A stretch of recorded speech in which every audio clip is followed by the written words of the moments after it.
to that, we're 7 months away from what is a big, historic change of direction for this country. What the British public said to our leaders in a referendum was, we've been going in this direction for over 40 years. Could you please turn around by 180 degrees and go in a different direction? And the main leaders all say, well, yes, of course, we respect the referendum result. But are they doing it with any energy, any vigour, any leadership? Are we actually inspired by our political leaders about this change that is happening? Let's listen to a couple of comments made today, and you can make your own mind up. Here's Jeremy Corbyn, who was interviewed today by Channel 4 News. You want to be Prime Minister, making the big calls.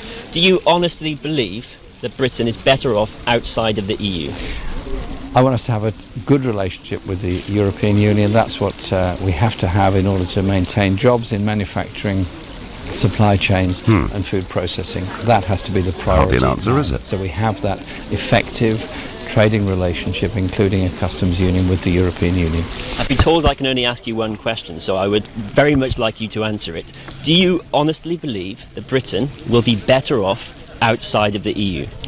We are negotiating a future for Britain in relationship to the EU, which maintains that trading relationship. Dear. That's what we have to do. We have to defend jobs, and we have to have an alignment with the European Union on regulations to ensure that we have maintained food, environmental and employment standards. But you would be the Prime Minister delivering Brexit. Do you in all honesty think that we would be better off outside of the EU than in it? The Prime Minister delivering Brexit, if it's us, will be ensuring that Brexit does not damage living standards, but gives us opportunities to trade elsewhere also. That has to be the point. You're talking about damage limitation. I want to know from you if you think we're going to be better off outside of the EU. The answer I'm giving you is quite simply this.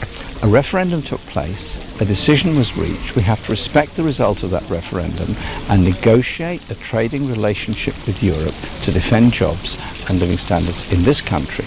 And that is the priority that Labour will adopt, and we would stop the Tories from having a no-deal Brexit and some kind of cliff edge which is destructive of our jobs and industries. Why can't you say if we'd be better off outside? Surely as Prime Minister you'd want to do what was right for this country, what would make us more prosperous. I want Britain to be as well off as possible in any circumstances, and we will negotiate an agreement with the European Union really to do painful, just that, isn't it? but also ensure we have trading relationships with the rest of the world. One last time, do you think we'll be better off? I've answered your question 5 times. Without saying if you think we're better off or not. I've answered your question 5 times, and for the 6th time, I will say this to you. The Labour priority is to negotiate a trading relationship with the European Union to protect jobs and to defend the living standards that we have through regulation, but also to make sure that the jobs in the manufacturing industry and in the food supply chain are protected. Thank you very much. What can you say? 6 times he's asked a question, and 6 times he simply cannot answer it. And that's the guy that is the leader of Her Majesty's loyal opposition. I mean, if there was a snap general election, he could be the Prime Minister delivering Brexit. Now, maybe I've got this wrong. Maybe you found Jeremy Corbyn's words inspirational. What about Jeremy Hunt, our Foreign Secretary over in the USA at the moment? He was speaking about Brexit this morning. But what I would say is that as a country, we have had bigger challenges than this in the past, and we will find a way, whatever the outcome, to survive and prosper. Goodness me. It sounds like he's talking about the Blitz. I mean, he's saying terrible things could happen to us, but we'll survive and in the end prosper. Maybe I've got this wrong. Maybe you think that is inspirational leadership to take us towards this historic change at the end of March next year. And then, of course, there's the Prime Minister, Mrs May, who was in this studio with Ian Dale in October last year. And when she was asked, how did she now feel about Brexit? If there was a Brexit vote now, would you vote Brexit? Because you voted Remain in the referendum. Have you changed your mind? Well, I don't answer hypothetical questions, but I voted Remain. I voted Remain for good reasons at the time, but circumstances move on. I mean, I think the important thing now is that I think we should all be focused on delivering Brexit. Absolutely. And delivering the best deal. But you're asking me to say, how would I vote in a vote now against a different background, a different international background, a different economic background, but you can't potentially. Tell me that you would vote leave now. I mean, Jeremy Hunt, when I interviewed him at the conference, he said he voted Remain in the referendum. He was the chief advocate of Remain. He said now he would vote for Brexit because he says George Osborne's economic predictions did not come true, and he said that he was fed up with the belligerent attitude of the European Commission. Now, if he says he could change his mind, I don't quite understand why you can't, seeing as you are Prime Minister leading us into Brexit. Yes, and I'm Prime Minister ensuring that I'm going to deliver Brexit for the British people. But you can't tell me that you would now vote Leave in a referendum. Because I think, Ian, when you come, I could sit here and I could say, I'd still vote Remain or I'd vote Leave, just to give you an answer to that question. I'm being open and honest with you. What I did last time round was I looked at everything and came to a judgment, and I'd do exactly the same this time round. But we're not having another referendum, and that's absolutely crucial. Well, I just don't know what to say. I mean, the Leader of the Opposition refuses point blank to answer the question whether Brexit's the right thing for the country. Jeremy Hunt indicates that half the land could be destroyed but somehow we'll survive it.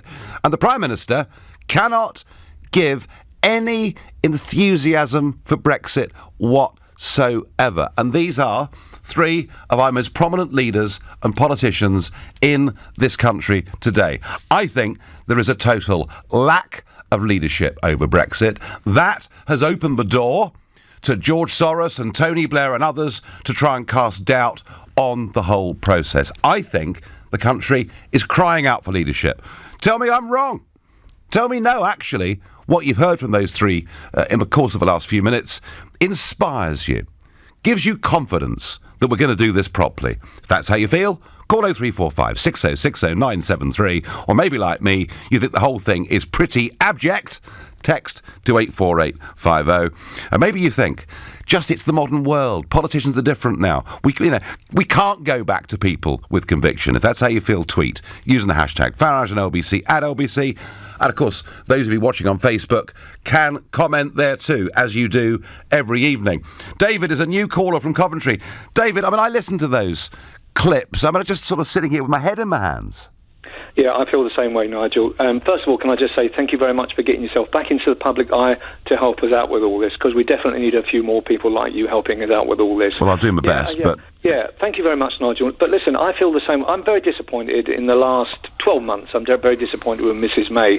And I think history will show that she probably possibly was a true Remainer. Our negotiators and David Davis, again, when the book comes out in a few years' time and shows the whole thing, will probably show that what we needed was somebody strong, and I think David Davis was strong, but having his held back. Sorry, Nigel, I'm trying to speak so quickly. I'm trying to get... There's no rush, David. There's no rush. Now, these people seem to forget we are negotiating from a position of strength. There is a £90 billion surplus that we buy from the EU. Not in goods, not in services, but in goods. There's a £90 billion services. So the people that are negotiating, Michel Barnier, Nigel, he doesn't care about the 500 million people in the EU. No, he doesn't. I agree with that. He cares about the possibly 100 people at the top of the tree over there. And actually, when I refer to the EU, I should from here on in refer to them as the lavish EU, the lavish pensions, the lavish lifestyle, the lavish buildings, the lavish travel. Everything to do with the EU is politicians living like kings. And I don't understand how people can't see this. Well, David, I have to say, I went to meet Barnier back on the 8th of January this year. The one thing I was certain of is it didn't matter, even if lots of people lost jobs in the German car industry, as long as he could keep the UK tied to the EU's rulebook and stop us from becoming competitive, he would have achieved his goal. David, thank you. David saying David Davis, he kind of believed him, but virtually nobody else. And of course, Barnier today did a press conference with Dominic Raab, at which Barnier said, we are not budging. And Raab said the negotiations are going really well. Let's go to Anthony in Staines. Anthony, good evening. Do you feel inspired by our leaders? Oh, yes, I do. I'm particularly inspired by the economic performance which we're seeing. And let's face it, look where we were exactly 10 years ago. We were facing an absolute economic, cliff edge. The country was teetering. Yeah. 10 years on, we have a surplus for July. We've still got a long way to go. But that's quite a milestone, 2 billion surplus it is. For July. It is. No, I agree with that, Anthony. And you could also add, of course, unemployment the lowest it's been since 1975, despite a much bigger population, and British exports last year, 338 billion, a record year ever. And yes, indeed, and without wishing to sound like a party political broadcast, I do feel that we have, in fact, quite an exciting new team. I hope they're not a flop. Hunt and Raab, which have brought some new blood in, and good riddance to Boris and to Davis, who I think just were running around in circles. But Anthony, but Anthony, okay, I'm listening to what you're saying, but when Jeremy Hunt is asked about Brexit, he says, we've survived worse. We'll get through it, and in the end, we'll prosper. It's not exactly inspiring leadership, is it? Well, I don't think we need this at this stage. That's beyond, in the horizon beyond getting over this hump next March, which I don't think will be a hump. In fact, I don't think we'll even notice. I think we'll say, was that it, There won't be any fireworks. Like the Millennium Bug, or whatever it may be. Well, exactly, because as long as that economy doesn't sort of go flat in, say, December, then I think that gives us a strong hand. And can I just comment about Corbyn? Do. Yes, well, I've always thought he was the weakest link, because you remember that press conference in the car factory, was it in March or something, when he was really, I think, playing to the Remain brigade in the Labour Party and going soft on Brexit, very soft. Yeah. But, I mean, he just refused to answer the questions to them. It's absolutely pathetic. Anthony, I understand what you're saying. Things are improving. The economy's doing pretty well. All the fears we were given by George Osborne and others have been proved to be utterly groundless. Maybe you're right, Anthony. Maybe a soft approach is the right one. I just feel we need a little bit more genuine leadership. And then I think we'd shut down the Ramonas. We'd shut down the argument about second referendums or suspending Article 50, because the country, I think, wants to hear a positive message. You're listening to the Nigel Farage Show, exclusively on LBC, and it is now 7:15. Nick Ferrari at breakfast, weekday mornings from 7. Trade Secretary Dr. Liam Fox today sets a new target to make Britain's exports worth more than a third of national import. We've been talking about how we can get the continuity of the agreements that are already there. That legislation is now on the book on the countries. We've been talking to. Not a single one of those involved has said that they don't want to continue that with the UK. We have nothing that we can actually hang our hat on. Well, we're not allowed to at the moment. Nick Ferrari at breakfast. With The Times. Be not just informed, but well informed. LBC. Since our first car hit the road in 1898, Renault has always used the latest innovations to make driving more enjoyable. And for our 120th anniversary, we're going to make things just that little bit easier by giving you £500 off the list price. Come and celebrate 120 years with us. Visit your nearest Renault dealer between the 17th and 27th of August for an extra £500 off your new Renault. Test drive and order by October 1st and register by December 31st, 2018. Excludes Zoe and Renault Sport. Retail customers only at participating dealers. T's and C's apply. Visit Renault.co.uk/drive. The best place for sleepyheads is in their Bridge Bedding bed. At Bridge Bedding, we have hundreds of beds and mattresses in stock from the biggest brands in the UK. We'll beat any price on a like-for-like basis and we'll deliver for free. So before you buy your next new bed, visit a Bridge Bedding Centre, Rectory Grove, Leigh-on-Sea, Upminster Road, Hornchurch, or online at bridgebedding.com. The best place for sleepyheads is in their Bridge Bedding bed. When you move home, take your identity with you. Fraudsters only need a few pieces of mail sent to an old address to steal your identity. So don't forget to redirect. Search Royal Mail Redirection. Hi, sorry, I wonder if you could help me. Well, I'll try. If I give you this £10 note, can you please promise me that you'll put it to a good cause? Yeah, sure, of course I will. Great, thanks very much. In fact, let's make it 20. Here you go. No worries. I'll take care of it. See ya. You wouldn't give your money to just anyone this Eid al-Adha, so why give it to a charity you're not even sure is registered? Visit gov.uk/check charity to ensure your zakat always reaches the right people. Crunchy sweet corn, fresh lettuce. Co-op sweet corn 2-pack 89p. Irresistible baby potatoes 79p. Little gem lettuce 2-pack 69p. Our latest fresh 3 deals at 3 great prices at your local co-op. Summer specials, come and get them. Fresh 3 products change regularly. See participating stores for details, subject to availability. Meanwhile, in the Incredibles household, the end of summer doesn't mean the end of fun for Dash. Especially with Superfast Sky Fibre Unlimited for £25 a month, including line rental. It's on an 18-month contract with set-up fees from £9.95. And it's super fast, perfect for streaming. It's almost as fast as Dash. Search Sky Broadband. Disney Pixar Incredibles 2 in cinemas now. February's only new contract $38.99 after 18 months. Terms apply.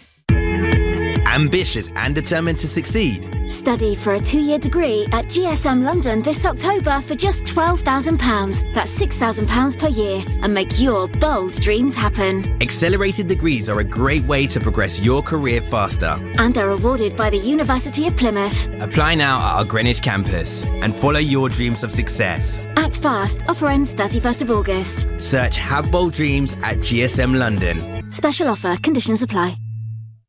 Leading Britain's conversation. The Nigel Farage Show. Tweet at LBC using the hashtag #FarageOnLBC.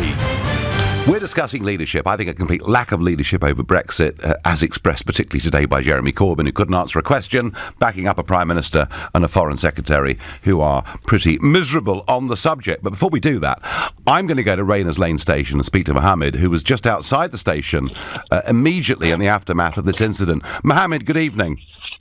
Hi, Nigel. Hi, how you doing? Hi, yeah, thanks for coming on. So what did you see there? So I literally came out of the station. I believe it was after the incident occurred. Large crowd, road was closed, and it didn't look like it was a normal incident. I asked what had happened there, and people were saying they heard 3 or 4 shots.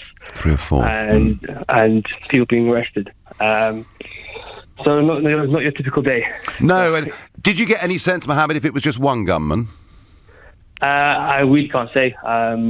Not sure. Not sure. If it was one gunman, but people are saying 3 or 4 shots is what they heard. Yeah, and I understand there are 2 people injured. We just don't know how seriously. We don't know, no. I didn't actually see anyone injured. I think they may have already been taken away. But as I said, just large crowds and the roads closed and the police just examining the area.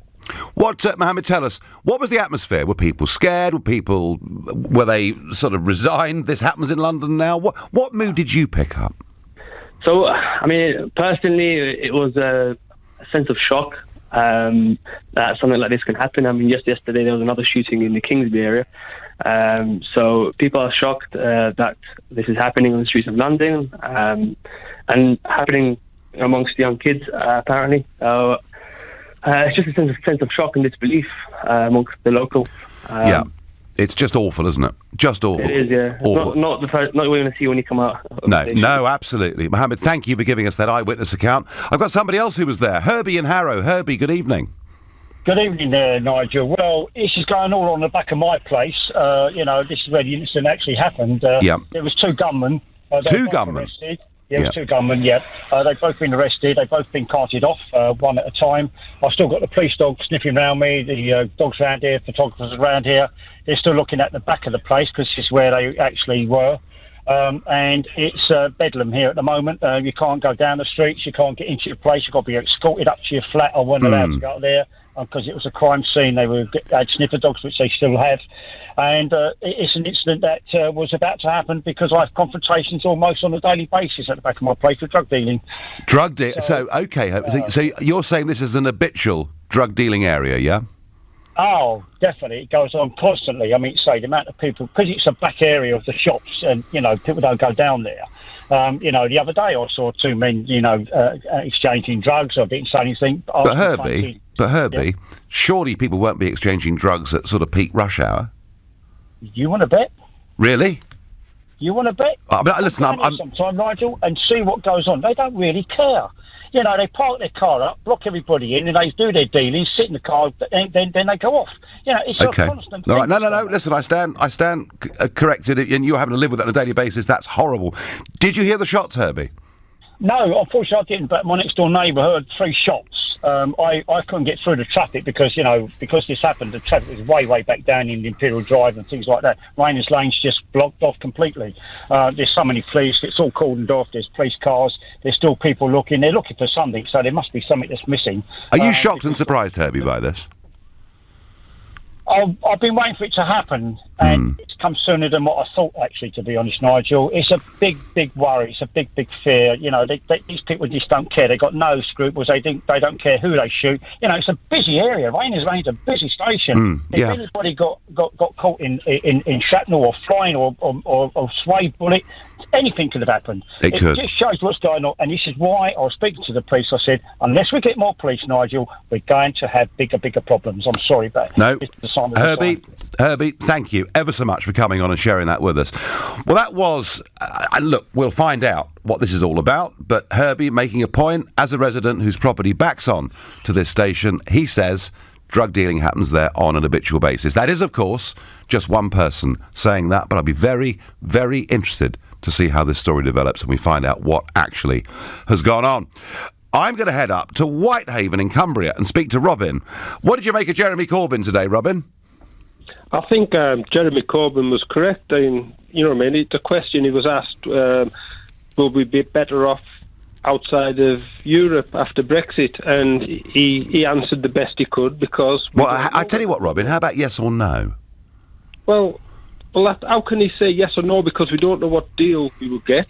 We don't know anything what the EU are going to do, basically. So I think how he answered was correct. What would you want him to do? Say yes? Well, I tell you what I don't like. Or no, and we'll be better off? He could have said, in terms of our democracy, for 33 years as a backbench Labour MP, I voted against every single European treaty, along with my colleague Tony Benn, because I believe that this nation-state should be democratic and not governed by bureaucrats, and in that sense, we'll be better off. He could have said that, Robin. Well, you know something, Nigel? You've just answered my question. Sorry, you've just answered for me. Jeremy Corbyn voted against the EU his entire life, as far as I'm aware. Oh, yes. But he didn't answer, will we be better off outside the EU, because he doesn't know. Nobody knows. None of the Conservatives know. But I can tell you something, Nigel. If Jeremy Corbyn was negotiating with the EU, he would get a far better deal than Theresa May because of his record, like you've just said, about the EU. Barnier would know that Corbyn doesn't want to be there and he's voted against it, so Barnier would be more inclined to realise that Corbyn ain't messing about like the Tories are. That's a very interesting point. He'd know Corbyn's background on this issue. That's a very... I've never heard that perspective argued quite in that way. It's a very, very interesting twist. Robin, thank you very much indeed for that call. Steve on Twitter says, Nigel, this has to be a spitting image sketch. And yeah, you're right. 6 times the question gets asked, it doesn't get answered. And it's Mr. Corbyn in the end getting infuriated with the Channel 4 News questioner. It's a great shame, Steve, in so many ways that spitting image is not around anymore, although I hate to think what they'd have done with me. Hey, let's go to Chris in Colchester. Chris, are you inspired by our political leaders? Do you believe they're taking us to this historic move in 7 months' time in the right manner? Well, no, they inspire me to go and throw up in my toilet. Right. That's about it. So what would you hope for, Chris, in our leaders? Well, it's always been from the start. I wanted someone who actually believed in what we voted for, and that hasn't been the case. I feel we've been shafted. But just one quick question before I make my point. Peter Hitchens, who's always been an advocate for us to leave, and Yanis Varoufakis, who knows more than anyone about the EU, really, they both said that we should adopt the Norway option. But Yanis has said that we could move from that, say, for 5 years, because it'd deal with the Irish problem, and then transition into, or at least decide what we're going to do after that. I have to say, Chris, Yanis Varoufakis is a fascinating character, very eloquent character, and he's held up by many on the left, many Remainers on the left, to be this great hero figure. Let me tell you, Chris, what Yanis Varoufakis put out on Twitter today.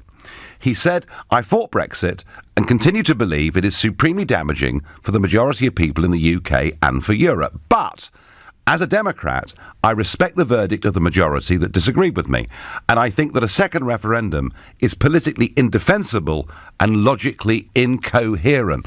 Now, that is a political figure giving you clarity, isn't it? We're not getting that from Mr. Corbyn, are we? No, and also he's got integrity, Yanis. As much, even if you disagree with him, I always listen to him, and he's great to hear, and he knows what he's talking about. He's fascinating, actually. But in regards to Corbyn, as pathetic as he is on this issue, what worries me most is if the Labour Party and forces in the Labour Party do remove Jeremy Corbyn and we end up with David Miliband or Chuka, they will openly change the policy completely, and it will be, we want another referendum. But do you know what, Chris? If the Labour Party is seen to have gone against the referendum result, if the Tory party has not exploded in civil war, then I think Labour could not win the election. Just look at the number of constituencies in South Wales, the Midlands and the north of England that voted decisively in favour of leave. You know, with millions, something like 4 million Labour voters voting for Brexit. Yeah, the trouble is, though, that people like Miliband and Chuck, they don't care. You know, they work for the bankers and the bureaucrats, as far as I'm concerned. But what I think that we're not going to be allowed to leave, and I've always thought that. And what we need is some kind of, not a political revolution, but some mass demonstrations to show that we've got the power as the people, you know, millions of people, rather than these people with money, that we can make a difference as well. So very interesting, Chris. Something like that. It's very interesting that you say that, because a Labour figure this morning suggested that if Brexit didn't happen, there could be civil disobedience. If I'd said that, I'd be accused of causing my next civil war. But we'll talk about that in a moment. Chris, thank you for your perspective. Chris there from Colchester, down and depressed. I think people like Chris need some leadership. You're listening to The Nigel Farage Show, exclusively on LBC, and it's now 7:30 and time for the news with Philip Chrysakos. 2 people have been injured in a double shooting near a London Underground station. It happened just after 5 this afternoon, close to Rayners Lane Tube. 2 people have been arrested. Herbie has told Nigel what he witnessed. They've both been arrested. They've both been carted off, one at a time. I've still got the police dog sniffing around me, the dogs around here, photographers around here. They're still looking at the back of the place, because this is where they actually were, and it's bedlam here at the moment. The European Union's chief Brexit negotiator says the UK has to respect the single market and the foundations of the European project if Brexit talks are to end successfully. Michel Barnier has been speaking in Brussels, adding the bloc will not move or change its so-called red lines. All charges have been dropped against a former police chief constable over the Hillsborough disaster. Families of the 96 Liverpool football fans who died in 1989 say they'll appeal. LBC weather, wet across Scotland and Northern Ireland this evening and overnight. Dry elsewhere, a low of 16 degrees. Tomorrow, dry and muggy in the southeast of England. Fresher with showers elsewhere, a high of 28 degrees. LBC Travel, there are queues on the M1 northbound between London Gateway Services and Junction 5 for Watford after an accident. There are delays along Rayners Lane on both approaches to the tube station because of the investigation there. Camden Road in Lower Holloway is part blocked southbound at York Way while the accident from earlier is being recovered, causing delays. And Roman Way in Croydon blocked in both directions at Rectory Grove. That's because of an accident. Greater Anglia have delays of up to 20 minutes between Bethnal Green and Stratford. LBC Travel, I'm Charlotte Downs. This is LBC. It's never been more important to know your Times. So stay well informed with a subscription to The Times and The Sunday Times and get the stories that matter. Subscribe from just £3 a week for newspapers or digital access, plus offers, events and competitions with Times Plus. Terms and conditions apply. Available to new subscribers only. I want Poppy to play cricket for England. I want Sam to stop screaming. I want Joe to live a little. I want Naomi to live a lot. I want Becky to invent a cure for the common cold.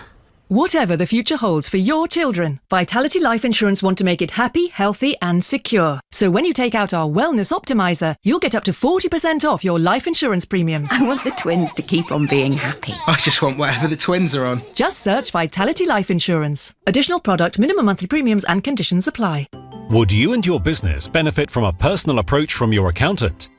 At Barnes Rofe, of course, our partners have the technical skills needed to offer you first-class audit, tax and accounting advice. But most importantly, we'll work closely with you to help your business grow long-term. Perhaps it's time to see what we can do for you. Arrange your free consultation at barnesrofe.com. Barnes Rofe, clever accountants for business. We are here every day and every night of every year. From newborn to old age. We never panic. We take a pulse, agree a plan, make a cuppa. We're doing our rounds, making our visits. We are Michelle, Adam, Alfie, Frankie, Yvonne. And at 3:49 this morning, we were Maisie too. We are the NHS and we are recruiting now. Search nursing careers. I went to Car Giant for low prices and thousands of cars. Billy came along because I said a giant lives there. Yay! Car Giant! Car Giant! If you own a Swiss watch and it's time to sell it, speak to watches.co.uk. The whole process runs like clockwork. Rolex, Patek Philippe, Omega and more. It only takes a couple of ticks and we pay immediately. Or if you just fancy a change, we could take yours in part exchange. From time on your hands to money in your pocket, it couldn't be easier with watches.co.uk. The pre-owned Swiss watch specialist. This is LBC, the Nigel Farage Show. Call 0345 6060 973. Text 84850. Tweet at LBC using the hashtag Farage on LBC. So Jeremy Corbyn can't answer whether we'd be better off or worse off with Brexit. The Prime Minister can't say she believes in Brexit, but she'll carry out the will of the people. And Jeremy Hunt says, we've been through worse in the past. The Blitz was awful, was the inference that I took from it. But we'll survive. And in the end, we'll prosper. Interestingly, Jeremy Hunt is over as Foreign Secretary in the USA today, meeting senior US officials, including Mike Pompeo. And he's been giving a speech about foreign policy with regard to Russia. A very interesting speech that I think shows you where Jeremy Hunt stands on the European Union as well. So what Hunt said, he's called on the European Union to stand shoulder to shoulder with Donald Trump's US administration and to consider further sanctions on Russia. Two very interesting takeouts from this. The first is Trump, who many in the West have painted out to be Putin's poodle, collusion in the campaign. It's Trump that's the tough guy on Russia. It's Trump that's putting on crippling sanctions. It's Trump in the wake of the Salisbury poisoning, who expelled 60 diplomats. How many did the Germans expel? 3. Nothing, of course, to do with the fact they're totally reliant on buying Russian natural gas, I'm sure. So, first takeout, Trump is the tough guy on Russia. The rest of the West are catching up very slowly. Secondly, Mr. Hunt, you are Foreign Secretary. We are due to leave the European Union in 7 months' time. That means we become an independent country. And do you know what independent countries do? They have their own foreign policy. Why didn't you say, Mr. Hunt, we will stand strongly, shoulder to shoulder, with the United States in dealing with Putin's Russia, and we encourage the rest of the European Union to come with us? No. Not a bit of it, begging the European Union to do what he wants. And, of course, I would have thought the response to this probably will be they will totally ignore him. After all, Juncker recently said we mustn't go on with too much Russia bashing.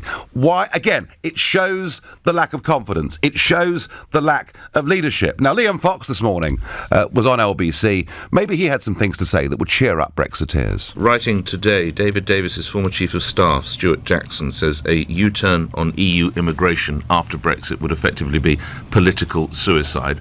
Do you think the target of 100,000 is the right one, Dr. Fox? Well, the government has said that there needs to be controls over total migration, and I think that one of the things that was clear from the referendum was that the public do not want unlimited movement into the United Kingdom. True. And I think the public would also differentiate between people who come to the United Kingdom with a job, who will be contributing to the economy, and those who, under free movement, were able to come to the United Kingdom and use our public services without ever having contributed to them. But that target, 100, I remind you of the question, 100,000 target, is that correct? Well, that's the government's target. At the moment, we'll be reviewing what we do post-Brexit. Do you support that target, Dr. Fox? Well, naturally, as a member of the Cabinet, I support the government's policy.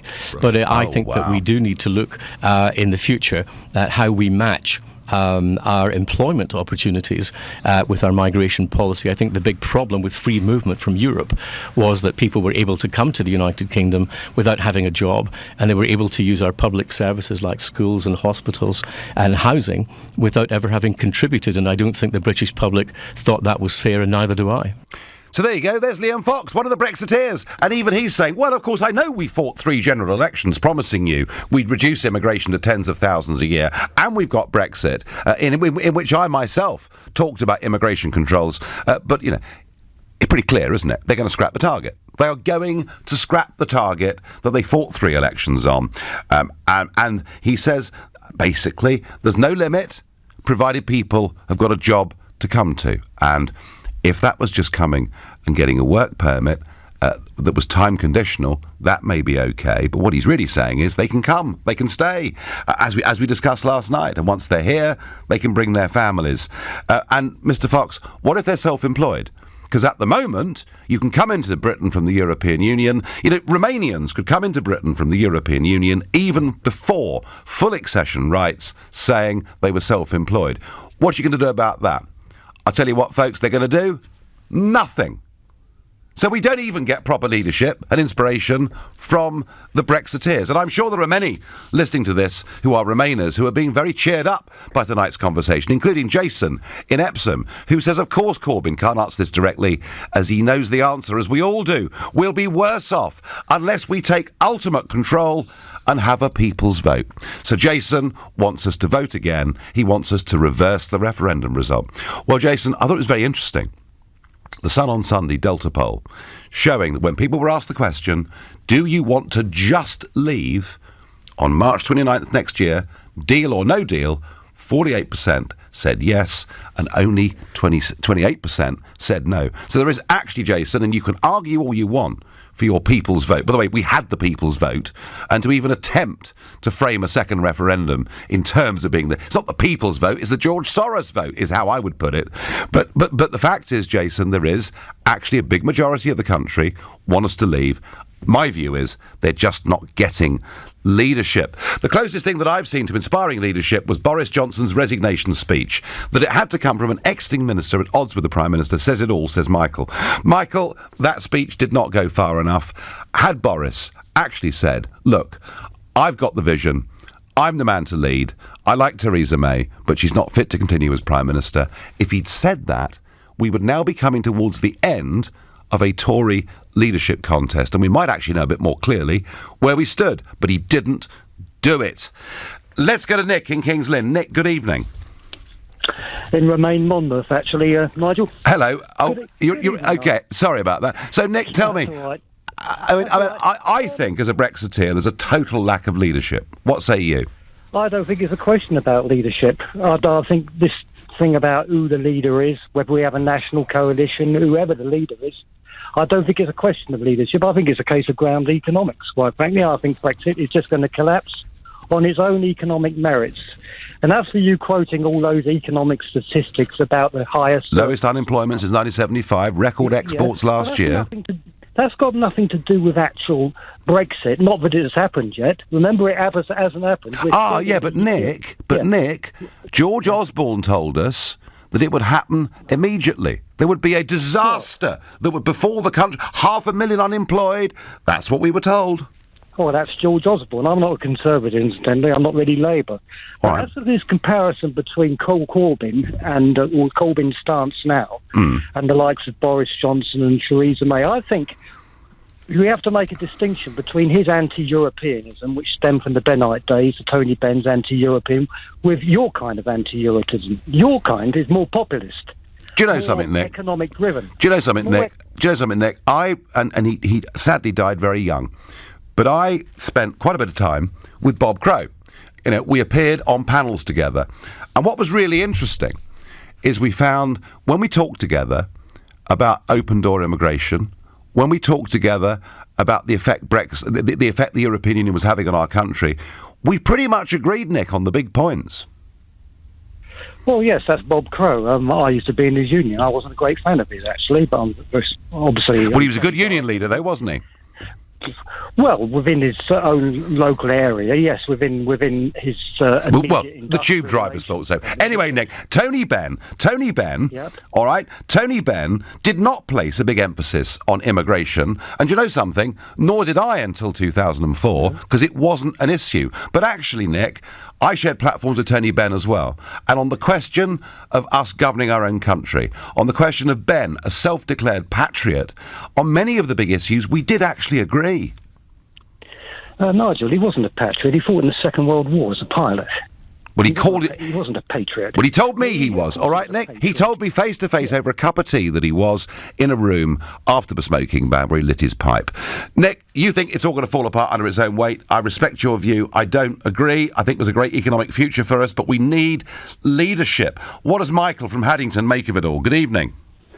Good evening, Nigel. It's nice to speak to you on the matter. I caught you earlier on discussing Theresa May's strength or otherwise in the whole development of this process. And I have to say that I am utterly disappointed with it. I don't think that she is focused herself on what needs to happen, and I think she is misleading the country immensely.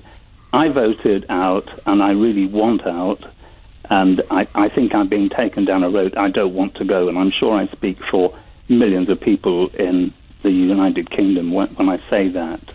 I could mention many, many other things, but I wanted to make that point clear. Yeah. I just don't know where she's going. Do you think, Michael, is she just out of her depth, or is it the difficulty of leading a divided party? No, I think it's a predetermined outcome that is being developed without the knowledge of the British people. You're suggesting she's deceiving us, Michael? Absolutely.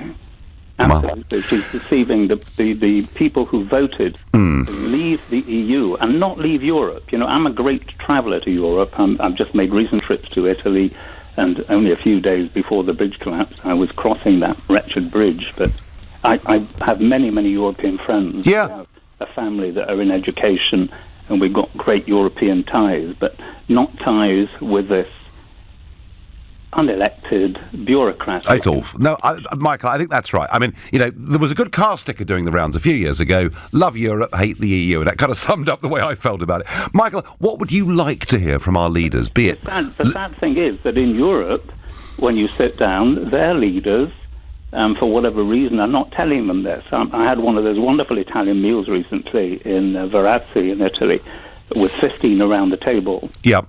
Young university students in the family asking why we are leaving, and nobody had told them. Nobody's giving them the correct information.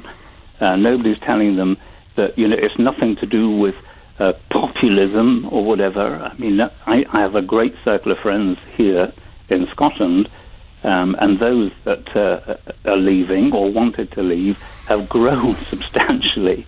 So I think even the vote in Scotland might change. Yeah, I think that's right. I think that is right, and I think also the SNP's on the way in a bit too. Michael, thank you. And Michael there thinks we're actually being openly deceived. Edward says there was a people's vote. They voted leave. I have to say, I do rather agree with that, but that's not quite what we're getting from the leader of the Labour Party or from senior Conservative politicians. You're listening to the Nigel Farage Show, exclusively on LBC, and it's now 7:46. Coming up at 8 on LBC, Clive Bull. 2 men have been shot this afternoon in London following a triple shooting last night. What can be done to stop this increasing spiral of violent crime? Clive Bull on LBC.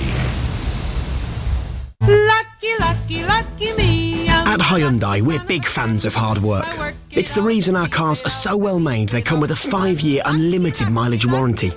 It was hard work that helped us make our bold SUV, the new Tucson, even more refined inside and out. But hard work needs a reward, which is why you get an additional £500 list price saving if you test drive and buy the new Tucson before the end of September. Book your test drive at hyundai.co.uk. Terms and conditions apply. Last year in England, more than 250,000 workplaces took on an apprentice. I'm here with Brian, Managing Director of Berth and Boat Company, to find out how apprenticeships have benefited his business. We've been in business since 1877, and I think it's vitally important to have new talent coming through the ranks. We've successfully trained some 65 apprentices over the last 10 years, many of whom are now at the heart of our business, helping us to win new contracts and deliver better products. To find out how apprenticeships can work for your business, phone 08000 150 600 for free advice, or search Hire an Apprentice. I want Poppy to play cricket for England. I want Sam to stop screaming. I want Joe to live a little. I want Naomi to live a lot. I want Becky to invent a cure for the common cold. Whatever the future holds for your children, Vitality Life Insurance want to make it happy, healthy and secure. So when you take out our Wellness Optimizer, you'll get up to 40% off your life insurance premiums. I want the twins to keep on being happy. I just want whatever the twins are on. Just search Vitality Life Insurance. Additional product, minimum monthly premiums and conditions apply. E-Receptionist's word of the day. FOMOB. Noun. Pronounced FOMOB. Fear of missing out on business. I won't be able to answer my phone when I go into that meeting. What if a client calls? What if a new client calls? And it's a new contract? And I missed the call? Adam has FOMOB. Fortunately, eReceptionist manages and diverts all your calls, meaning you never miss an important opportunity. Sign up for a free 30-day trial now at eReceptionist.co.uk. Fight the FOMOB with eReceptionist. T's and C's apply. Free trial cancellation required to avoid charges. It's here, but not for long. Existing and new customers can get Sky's best ever offer on Sky Sports and Entertainment, both in stunning HD. Enjoy over 500 epic live football games and indulge in award-winning shows on Sky Atlantic, all for only £40 a month, saving you over £350. But this offer won't last long. Search sky.com. £20 standard setup for new Sky TV customers. Kit loaned at no cost. New 18-month minimum terms requires HDTV. Saving based on 18-month minimum contract versus £64 per month out of contract. The Nigel Farage Show on LBC. Well, I've been suggesting all evening a lack of leadership is one of our key problems here. Our last caller before the break, Michael, suggests actually it's open, willful deception. Peter on Facebook says, in reference to Liam Fox, the EU said from the start, no trade deal without the free movement of people. Is that what Liam Fox meant when he was watering down his Brexit campaign rhetoric? It could be. I get here. The politicians have been so cowardly and pathetic, not just on Brexit. My respect for them is now so low, says Chris. They're leading us up the garden path, says Jeff. Jeremy Corbyn. What did you want him to do, Nigel? Lie? We won't be better off out. Some people are convinced this is all going to be truly awful. Evening, Nigel. The nation, in every single walk of life, is leaderless. In my 67 years, I have never known such cowardice on this scale across all political parties, says Peter in Kent. And Dan on Twitter says, definitely lack of leadership. We decided to make the biggest change in this country for nearly half a century with possibly the weakest political class. It's like turning the first manned mission of Mars over to a bunch of 3-year-olds. Right, Dan, they're clearly not inspired at all. I'm not inspired at all. I think with some proper leadership, I think the country might start to unite around the concept that in 7 months' time we are leaving. Instead, this vacuum that is coming from our leading politicians is allowing people to try and cast doubt on it. Lewis is calling from Thornton Heath. Lewis, good evening. Hello, good evening. Thanks for taking my call. I'll come to the issue of political leadership in a minute, if I may. But I just wanted to take you on, Nigel, on I think it's 4 times now you've spoken against the need for a second referendum. You mentioned Yanis Varoufakis. Yeah. You mentioned how, I think you said that this will stop the Ramonas from calling for a second referendum. According to my information, you yourself said in June 2016, if it was a narrow win for... I said some in the Conservative Party would not be reconciled to it, and they would continue to ask for it to have another vote, but it would be at least 25 years before we got another opportunity. Right, well, thanks for clarifying the quote, but I think you can follow the momentum of that if it had been that way, you yourself would have thought, I'm sure you would have thought it, and a lot of people would have said, it's nearly there, it was so close, we will... Lewis, had Remain won, Lewis, there would be no conversation about a second referendum whatsoever. It would have been pointless. Because you'd never have got Parliament, you'd never have got our political class to vote for another referendum. It would not have happened for a couple of decades plus. It would have been literally a non-starter and a joke of a debate. But the problem we've got here, Lewis, is the political class don't accept the result of the referendum. Even our leaders can't show any enthusiasm for it whatsoever, whilst at the same time saying they respect the vote. I think if you could see it from a Remainers' point of view, I think you've said we've been laughing at the moment the way things are going. Yeah, Corbyn was truly pathetic. I think everybody would agree with that. And for us, actually, I don't think anybody's drawing harm from it. What we crave is a strong leader, and we really don't have one, as you can see, and you probably take great consolation in that fact. Can I just call you on one point of order, though, as well? You did say. I did ask you to call in to talk about lack of leadership, not necessarily my own political views, Lewis. But just quickly, you said of the Ramonas. I don't think it's good for debate to be held in this way. I shouldn't talk about Brexiteers as the bigots and the xenophobes, because they're not. Oh, they do, Lewis. Oh, they do. There are some, yes, but there are many. There's a legion of them. Genuinely want the best thing, and I just think it demeans the debate with all this label name calling. It is a truly passionate era. I think it's going to be an absolute disaster for this country economically. Do you think we're not good enough to govern ourselves, Lewis? I think the issue is that if you go to Europe, surely I've just driven back from France today. The word is on no one's lips. Nobody cares. Nobody cares. It's well, then it'll be easy then, won't it? Well, it's easy for them. It's not going to be easy for us. That's the whole point. Lewis, do you understand why people on my side of this argument believe so passionately that we should be an independent, self-governing nation-state? We are an independent self-governing state. What, with nearly all of our laws made somewhere else? With the Foreign Secretary over there in Washington today begging the European Union to change their policy.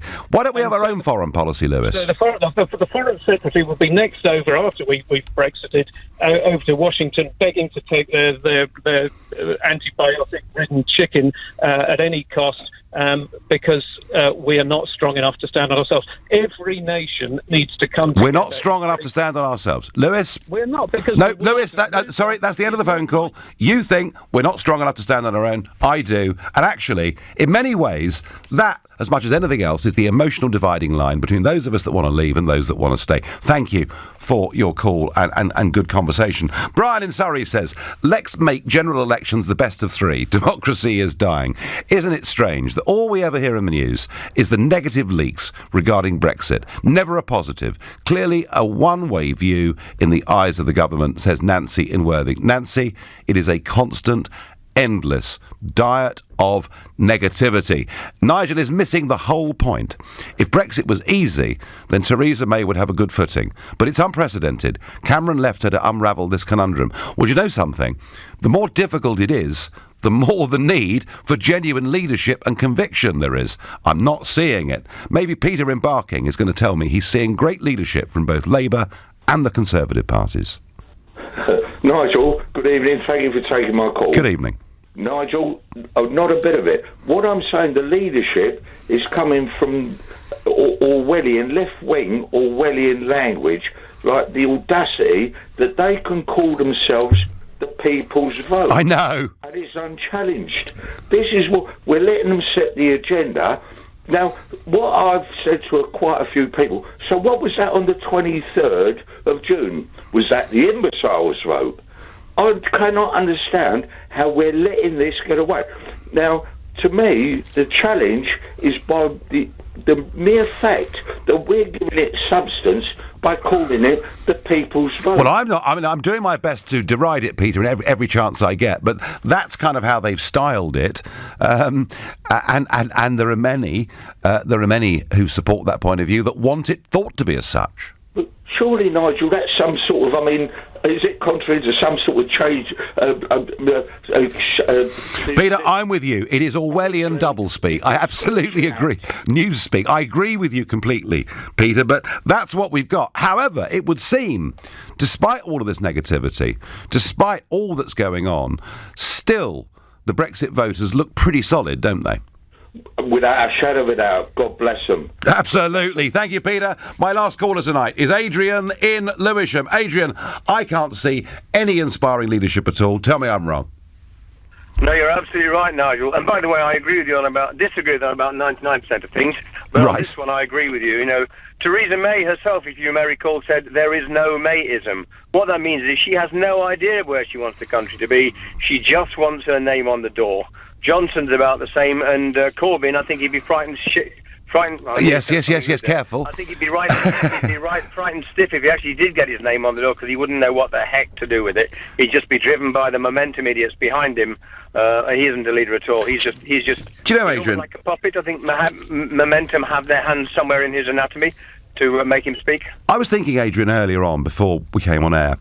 You know, Tony Blair. I didn't agree by a long shot with many of the things that he did, but he would get up, say what he wanted to do, argue the case passionately, try to engage the public. Margaret Thatcher, exactly the same. She'd stand up and say things that were, you know, minority views, were not particularly popular. She'd argue them, she'd carry them through, she'd make the arguments all the way. These were people who had conviction. What's gone wrong with our politicians, Adrian? I agree with you, by the way. I've said precisely the same thing about those two people, whether you agree with them or not. Yeah. They were the big figures of the latter part of the 20th century. They knew where they were headed. And Blair, for all the fact that people hate him, Blair was responsible for the investing in education, the academy schools. Well, he was responsible for the minimum wage, which everybody... Yeah, he was also responsible... Take your point. Basically, he had a guiding philosophy. Well, he did. I saw him face to face making some of these arguments. I didn't agree with him, but he had leadership qualities. This mob don't have them. Adrian, thank you. All of you, thank you.